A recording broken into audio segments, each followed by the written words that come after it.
Dusun Kedung Asri bukan desa yang mudah diingat. Jalannya sempit, rumahnya jarang, dan orang-orang yang lahir di sana lebih sering memilih pergi daripada tinggal. Ada alasan yang tidak pernah ditulis di papan nama desa. Alasan yang hanya dibicarakan pelan-pelan, biasanya setelah maghrib lewat dan pintu ditutup rapat. Di ujung dusun itu, dekat kebun bambu dan tanah yang selalu lembab, berdirilah sebuah gubuk kayu tua. Di sanalah Mbok Ranti tinggal. Perempuan renta itu hidup sendiri sejak suaminya meninggal puluhan tahun lalu, dikuburkan tanpa nisan karena tanah pemakaman kala itu sedang penuh urusan. Orang-orang jarang bertamu ke rumah Mbok Ranti, kecuali jika terpaksa. Bukan karena ia jahat, justru sebaliknya. Terlalu baik, kata orang, sering jadi tanda orang yang sudah berdamai dengan hal-hal yang tidak kasat mata. Subuh itu, embun turun lebih berat dari biasanya. Ayam belum berkokok, dan kabut menggantung rendah seperti enggan pergi. Mbok Ranti berjalan pelan menuju pohon tungu tua di pinggir dusun. Pohon itu sudah ada bahkan sebelum dusun diberi nama. Akarnya mencuat ke permukaan, besar-besar, seperti urat tangan orang tua yang menahan beban rahasia. Di sanalah ia melihatnya. Sebungkus kain lurik tergeletak di antara akar. Rapi. Terlalu rapi untuk sesuatu yang dibuang tergesa. Tidak ada suara tangis. Tidak ada gerakan. Hanya keheningan yang terasa, menunggu. Mbok Ranti berhenti. Ia tidak langsung mendekat. Ia menunduk sedikit, mengucap salam, bukan salam manusia, melainkan salam yang biasa dipakai orang-orang lama ketika bertemu sesuatu yang belum jelas asalnya. Assalam, sing liwat lan sing ditinggal, gumamnya. Barulah ia melangkah. Di dalam kain lurik itu, terbaring seorang bayi lelaki. Kulitnya bersih, tidak memerah seperti bayi baru lahir. Matanya terbuka, hitamnya pekat, menatap lurus ke atas, ke arah daun tungu yang tidak bergerak meski angin lewat. Bayi itu tidak menangis. Dadanya naik turun perlahan, terlalu tenang. Keanehan pertama langsung terasa, tidak ada bau darah. Keanehan kedua, tidak ada ari-ari. Keanehan ketiga, bayi itu tidak kaget saat diangkat. Mbok Ranti menghela napas panjang. Napas orang yang sudah lama tidak terkejut oleh dunia. "Oalah, iki dudu bocah sing digoleki ibune," katanya pelan. "Iki sing dikirim." Ia menggendong bayi itu. Tubuhnya ringan, terlalu ringan, seperti menggendong kain kosong. Saat Mbok Ranti melangkah pergi, pohon tungu mengeluarkan suara retakan halus, seperti orang tua yang menguap setelah lama tidur. Di rumah, Mbok Ranti membersihkan bayi itu dengan air sumur yang biasanya dipakai untuk memandikan jenazah. Ia tidak menangis. Ia tidak menggigil. Ia hanya menatap wajah Mbok Ranti, seolah sedang menghafal. Bayi itu diberi nama Sasmita. Bukan nama asal-asalan. Mbok Ranti memilihnya setelah menyalakan kemenyan dan duduk bersila cukup lama. Sasmita berarti tanda, isyarat, sesuatu yang tidak bicara tapi jelas maksudnya. Hari-hari pertama, keanehan kecil mulai muncul. Sasmita tidak pernah menangis minta susu. Saat Mbok Ranti mencoba menyusuinya, susu sering berubah bau sebelum menyentuh bibir bayi itu. Seperti basi oleh udara yang tidak terlihat. Akhirnya, Mbok Ranti memberinya air tajin. Anehnya, Sasmita minum tanpa protes. Setiap malam Jumat Kliwon, Mbok Ranti mencampurkan setetes darah ayam cemani ke dalam air tajin itu. Ia tidak pernah menjelaskan pada siapapun. Tapi setelah itu, Sasmita selalu tertidur nyenyak, tanpa mimpi. Waktu berjalan, dan bayi itu tumbuh terlalu cepat. Usia 3 bulan, ia sudah bisa duduk sendiri. Usia 6 bulan, ia berdiri sambil memegang dinding. Usia 9 bulan, ia berjalan tanpa pernah jatuh. Namun, ada satu hal yang tidak pernah ia lakukan, tertawa seperti bayi. Jika bibirnya melengkung, suara yang keluar bukan tawa, melainkan napas panjang, berat, seperti orang tidur di liang lahat yang terlalu sempit. Warga mulai menyadari keberadaan Sasmita tanpa pernah benar-benar melihatnya. Ayam tetangga ditemukan mati tanpa luka. Sumur di ujung dusun mengering dalam semalam, lalu penuh lagi keesokan harinya dengan air berbau tanah. Bayi-bayi lain menangis bersamaan setiap kali Sasmita lewat digendong Embok Ranti. "Embok Ranti ngasuh opo sejatine?" bisik orang-orang. Embok Ranti tahu. Ia selalu tahu bisik-bisik itu. Tapi ia tidak marah. Ia hanya menutup pintu lebih cepat saat senja. Suatu malam, saat hujan turun tanpa suara petir, Embok Ranti terbangun karena Sasmita berdiri di samping tempat tidurnya. Usianya baru setahun lebih, tapi matanya menatap tajam, dewasa. "Embok," katanya pelan. Suaranya datar. Tidak seperti suara anak kecil. Embok Ranti terdiam. "Sopo sing mulang kowe ngomong?" Sasmita tidak menjawab. Ia hanya menoleh ke arah jendela, ke pohon tungu yang siluetnya tampak hitam di balik hujan. Embok Ranti menarik napas. Tangannya gemetar, tapi bukan karena takut, karena sadar. "Le, uripmu ora bakal gampang," katanya lirih. "Kowe dudu anak sing lair, tapi anak sing bali." Di luar, angin berhenti. Hujan menggantung di udara sesaat, lalu jatuh bersamaan, seolah tanah baru saja menerima keputusan lama. Dan malam itu, di bawah pohon tungu, sesuatu yang sudah lama menunggu, akhirnya tersenyum. Tahun-tahun berlalu di dusun Kedung Asri, tanpa benar-benar pergi.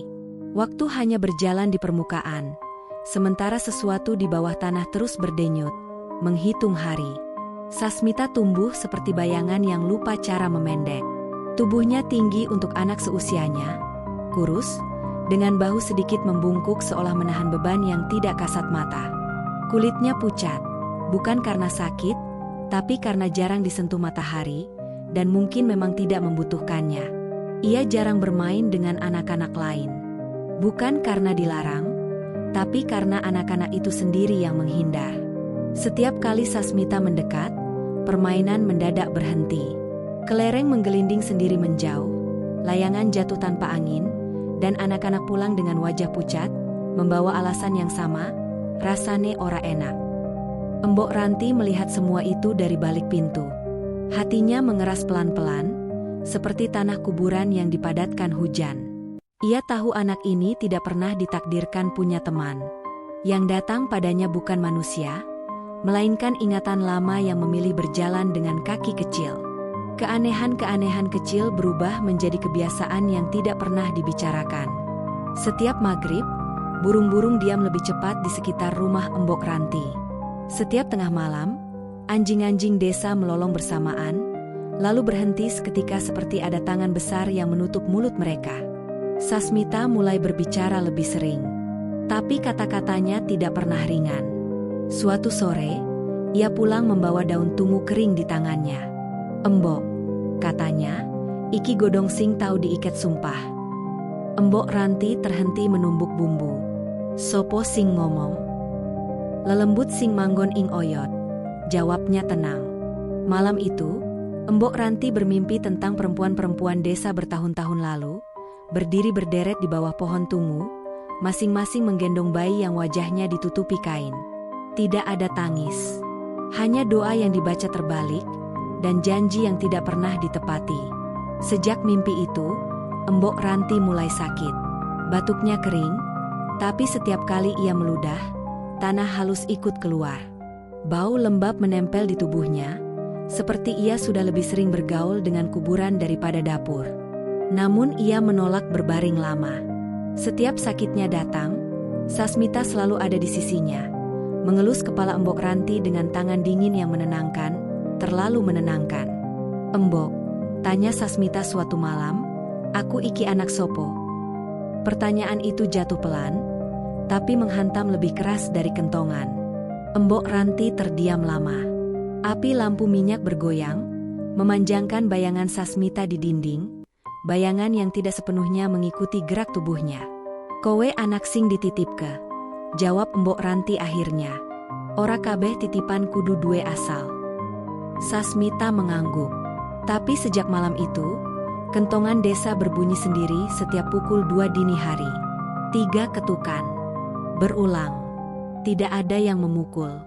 Tidak ada yang berani mengecek. Warga mulai panik. Bayangan mereka sendiri terasa terlambat mengikuti gerak. Beberapa orang bersumpah melihat diri mereka berdiri di kejauhan, menatap balik dengan wajah kosong. Bayi-bayi kembali menangis serempak, dan kali ini tidak berhenti sampai fajar. Akhirnya, seorang tua bernama Ki Waskita Tanwirya dipanggil. Dukun sepuh yang jarang keluar rumah, lebih sering bicara pada benda mati daripada manusia. Saat ia menginjakan kaki di halaman Embok Ranti, kakinya gemetar bukan karena usia. Ia menatap Sasmita lama. Terlalu lama. Anak iki, dudu sing digoleki, bisiknya. Iki sing bali. Embok Ranti tidak menyangkal. Di hadapan warga, Ki Tanwirya membuka rahasia yang sudah lama dikubur. Puluhan tahun lalu, Dusun Kedung Asri pernah melakukan perjanjian tanah. Anak-anak tertentu, hasil hubungan terlarang, sumpah palsu, dan dosa yang ingin dilupakan, diserahkan di bawah pohon tungu. Sebagai ganti, desa selamat dari pagebluk dan gagal panen. Tapi perjanjian itu dilanggar. Ritual terakhir tidak disempurnakan. Doa penutup tidak dibaca. Tanah tidak disusui sebagaimana mestinya. Sasmita adalah tagihan yang tumbuh. Yen ora dibaleke, kata Ki Tanwirya, suaranya parau, desa iki bakal ilang siji-siji. Ora mati langsung. Mung dilaleke. Ritual pengembalian harus dilakukan saat bulan mati. Anak itu harus dikembalikan ke bawah tungu, bersama kain lurik dan doa yang benar. Embok Ranti berdiri. Tubuhnya goyah, tapi matanya tajam. Aku sing ngopeni. Aku sing menehi jeneng. Yen kudu ana sing dibayar, aku wae. Sasmita mendengar semua itu dari balik pintu. Wajahnya tidak menunjukkan apapun. Tapi malam itu, ia tersenyum. Senyum kecil, rapi, seperti seseorang yang akhirnya menemukan jalan pulang. Sejak keputusan itu, dusun semakin gelap. Lampu sering mati. Orang-orang bermimpi hal yang sama. Akar-akar tungu merambat ke dalam rumah, melilit kaki mereka, menarik pelan tanpa suara. Embok Ranti tahu waktunya hampir habis. Setiap malam ia berdoa, bukan agar Sasmita pergi, tapi agar ia diizinkan menebus kesalahan yang bukan miliknya. Sasmita duduk di sampingnya, menghitung napas. Karena doa yang tumbuh dari tanah yang salah. Tidak pernah meminta izin sebelum memanen. Malam bulan mati datang tanpa aba-aba. Langit dusun Kedung Asri hitam rata, tanpa bintang, tanpa sisa cahaya. Bahkan angin seperti enggan bergerak, seolah takut menggeser sesuatu yang sedang bersiap bangun dari bawah tanah. Ritual tetap dilakukan. Bukan karena warga berani, melainkan karena mereka terlalu lelah untuk takut. Kentongan sudah berhenti berbunyi sejak 2 malam lalu, tanda yang lebih buruk daripada suara apapun. Bayangan orang-orang semakin sering tertinggal, dan beberapa warga mulai lupa jalan pulang ke rumah sendiri. Mereka berdiri di depan pintu, menatap kayu tua, tidak yakin pernah tinggal di sana. Pohon tungu berdiri lebih gelap dari malam itu sendiri. Akarnya mencuat lebih tinggi, tanah di sekitarnya retak-retak seperti kulit lama yang dipaksa meregang. Di bawahnya, lingkaran ritual dibuat dari kapur dan abu kemenyan. Api obor menyala, tapi warnanya tidak kuning, melainkan hijau pucat, seperti nyala yang sakit. Sasmita berdiri di tengah lingkaran. Tidak diikat, tidak ditahan. Tubuhnya tegak, tenang, seperti seorang anak yang akhirnya dijemput tepat waktu. Matanya menatap akar-akar tungu, bukan warga yang mengelilinginya. Seolah yang ia tunggu bukan manusia. Ki Waskita Tanwirya memulai doa. Suaranya gemetar, bukan karena ragu, melainkan karena tahu betul setiap kata yang ia ucapkan sedang membangunkan sesuatu. Doa itu dibaca terbalik, sesuai adat lama yang hanya dipakai untuk mengembalikan, bukan memanggil. Tanah mulai bergerak, pelan, nyaris sopan. Akar-akar bergeser seperti jari, membuka ruang di tengah lingkaran. Bau tanah basah naik, bercampur aroma kemenyan dan sesuatu yang lebih tua, bau janji yang lama membusuk. Teriakan pecah dari kejauhan. Embok Ranti. Ia berlari tertatih dari arah rumahnya, rambutnya terurai, Tubuhnya kurus seperti bayangan yang dipaksa berdiri. Nafasnya terengah, tapi matanya tajam, lebih hidup daripada warga lain yang berdiri membeku. "Mandheg," teriaknya. "Ojo diteruske." Ki Waskita berhenti sesaat. "Embok, iki wis telat." Embok Ranti menembus lingkaran tanpa peduli kapur atau abu. Api obor bergoyang liar, dan untuk sesaat, bayangannya terlihat dua, satu membungkuk, satu lagi berdiri tegak menatap Sasmita. "Le," suara Embok Ranti pecah. "Ojo bali. Embok isih ana. Kowe durung rampung uripmu." Sasmita menoleh. Untuk pertama kalinya sejak ia ditemukan di bawah tungu, wajahnya benar-benar terlihat seperti wajah anak kecil. Matanya berkaca, bibirnya bergetar halus. Tangannya terangkat sedikit. Ragu, gerakan yang sangat manusiawi. "Embok," katanya pelan, suaranya lebih muda dari biasanya. "Aku ora tahu duwe urip. Aku mung dalan." Akar-akar mulai naik lebih cepat. Tanah membuka mulutnya. Embok Ranti berlutut, memeluk Sasmita erat. Tubuh anak itu dingin, tapi nyata.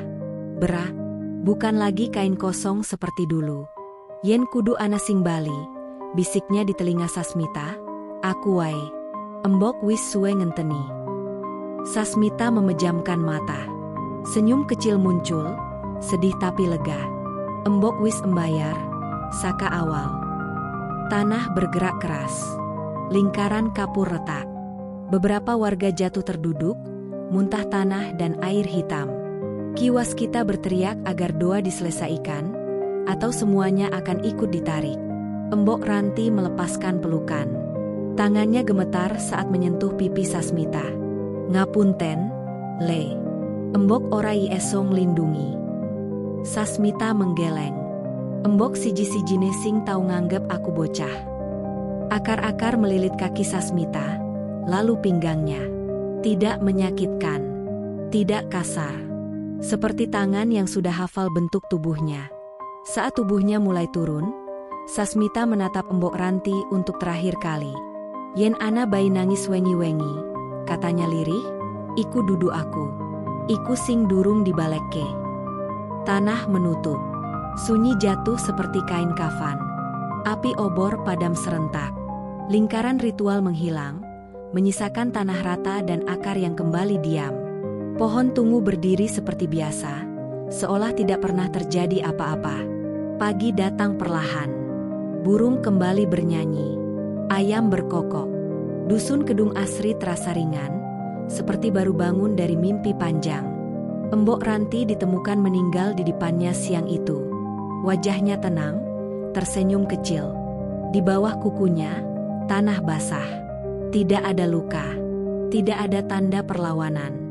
Seolah ia hanya tidur setelah pekerjaan panjang selesai. Setahun kemudian, pohon tungu ditebang atas saran pemerintah desa. Katanya demi pembangunan. Saat akarnya dicabut, warga menemukan kain luri kecil terlipat rapi. Hangat, bersih, tidak lapuk dimakan tanah. Sejak itu, Dusun Kedung Asri aman. Terlalu aman. Karena pada malam-malam tertentu, jika seseorang berdiri terlalu lama di tanah bekas tungu, ia bisa mendengar napas pelan, bukan tangis, bukan tawa, seperti seorang anak yang sedang menghitung. Siapa lagi yang belum pulang? Dan beberapa titipan tidak pernah benar-benar selesai ditebus.